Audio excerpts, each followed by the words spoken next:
আপনি বলছেন যে 142-কে টাচ না করেই রেফারেন্ডামের আয়োজন করা যাবে। তো আমরা যে জুলাই সনদের মধ্যে সংবিধানের প্রস্তাবনায় কিছু পরিবর্তনের কথা বলছি, তো সেটা কি জুলাই সনদের অন্তর্ভুক্ত হলে সেখানে 142 টাচ হয়ে যাচ্ছে না? এখানে আমি ব্যারিস্টার সাহেব একটু শেকায়েত করি। প্রস্তাব করা আর সংবিধান অ্যামেন্ডেড হয়ে যাওয়া এক কথা নয়।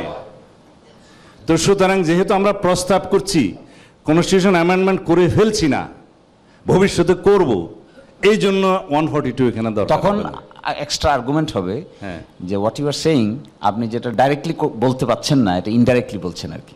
মানে যে কথা আপনি সরাসরি কেন এই রেফারেন্ডামের আশ্রয় নিচ্ছেন, সংবিধানে কতগুলো পরিবর্তন করার জন্যই। এখন যদি এসে বলি আমরা যে প্রস্তাব নিচ্ছি, কিন্তু প্রস্তাবটা কি সেইখানে তো মেরিটে টাচ করতেছে।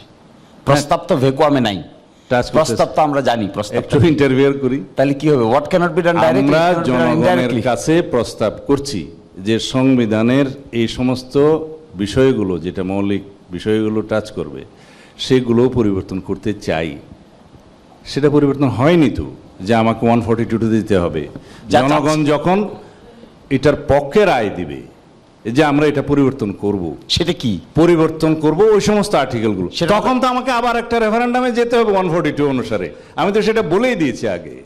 এটাই তো বলছি আপনাকে। তাহলে তো কি হচ্ছে, প্রথম যে অপশনটা আমরা অ্যাপ্লাই করতেছি, এটার ভিতরে তো কনস্টিটিউশনের প্রস্তাবনাকেও মানে সংশোধন করার জন্যই প্রস্তাব করছি। হ্যাঁ, আচ্ছা আমি একটু, তাহলে 142 অ্যাভয়েড করব কি করে? না, 142 তারপরে আবার হবে।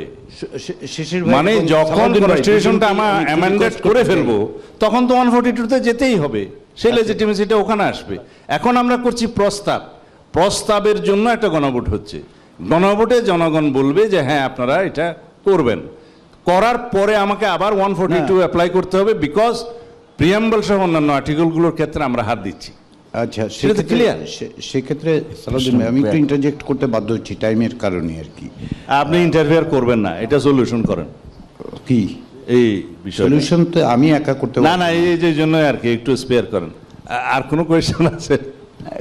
এই প্রশ্নটা কিন্তু একবার উঠবে যে যে জিনিস আপনি ডাইরেক্টলি করতে পারেন না, সেই জিনিস আপনি ইনডাইরেক্টলি করার চেষ্টা করছেন। আমি বুঝাতে চাচ্ছি, করে ফেলেছি এবং করব, এই প্রশ্নটা হচ্ছে মেইন।